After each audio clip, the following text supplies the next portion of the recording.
Resultados de las elecciones presidenciales en Ecuador son hasta cierto punto previsibles. Y digo eso porque hacia finales del 2019, Ecuador, como otras naciones latinoamericanas, enfrentaba una oleada de protestas muy grande motivada por las decisiones del gobierno de Lenín Moreno, de decisiones y medidas de corte neoliberal que golpeaban duramente a la población ecuatoriana.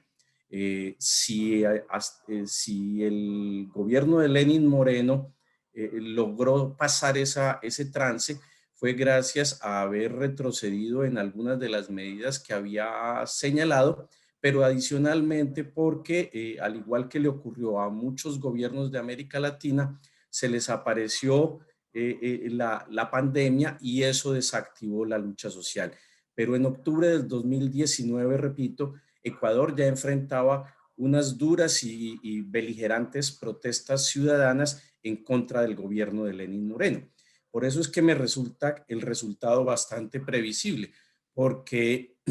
si hay dos grandes derrotados en estas elecciones del Ecuador, son por un lado la derecha histórica ecuatoriana representada en los empresarios que generalmente se concentran en Guayaquil,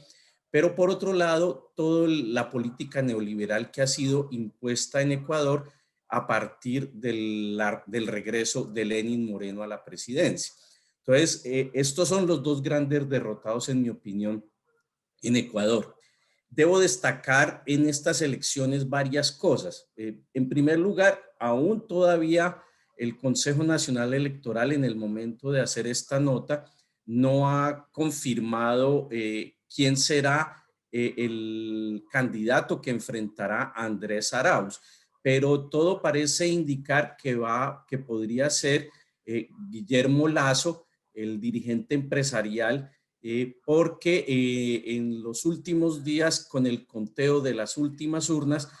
ha venido cogiéndole algo de ventaja al candidato Yacu Pérez. Ya con el 99.9% de las mesas escrutadas, lo separa una diferencia mínima al ASU de Yacu Pérez, pero es una diferencia que difícilmente se puede revertir a menos que hubiese alguna acción de tipo jurídica o legal por parte de Yacu Pérez que obligara a un reconteo de toda la votación. Entonces, por ahora va quedando claro que muy seguramente la segunda vuelta será entre Andrés Arauz, representante del partido o del movimiento Unión por la Esperanza, el movimiento que agrupa, que aglutina a las fuerzas políticas del expresidente Rafael Correa, y por otro lado estará Guillermo Lasso, representante connotado de la derecha ecuatoriana y quien hace en esta ocasión su tercera participación en elecciones presidenciales. Debo destacar igualmente la altísima participación de los ecuatorianos. Se calcula en más o menos un 81% la participación electoral de los ecuatorianos, lo cual es supremamente importante. Eh, ¿Qué más podríamos decir?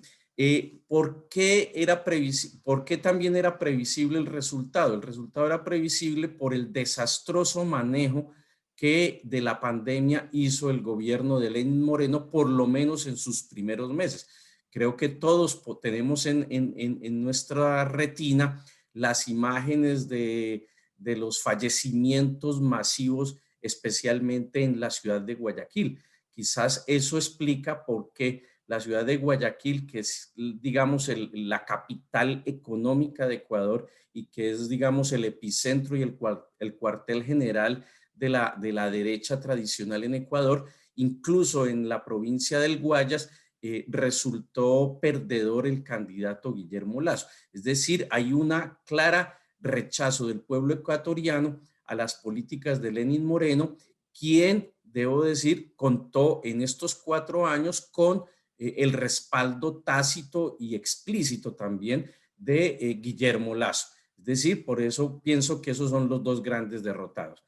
El péndulo político en Ecuador nuevamente regresa a la izquierda, aún sin haberse concluido la segunda vuelta de las elecciones, pero ya es claro que el péndulo político gira nuevamente a la izquierda, aunque hay dudas sobre los matices ideológicos que caracterizan al candidato Yacu Pérez. Entre Yacu Pérez, Xavier Hervás y Andrés Arauz, el triunfador de las elecciones del pasado domingo, fácilmente reúnen el 62% de la votación, que podríamos aglutinar, aunque no meter en el mismo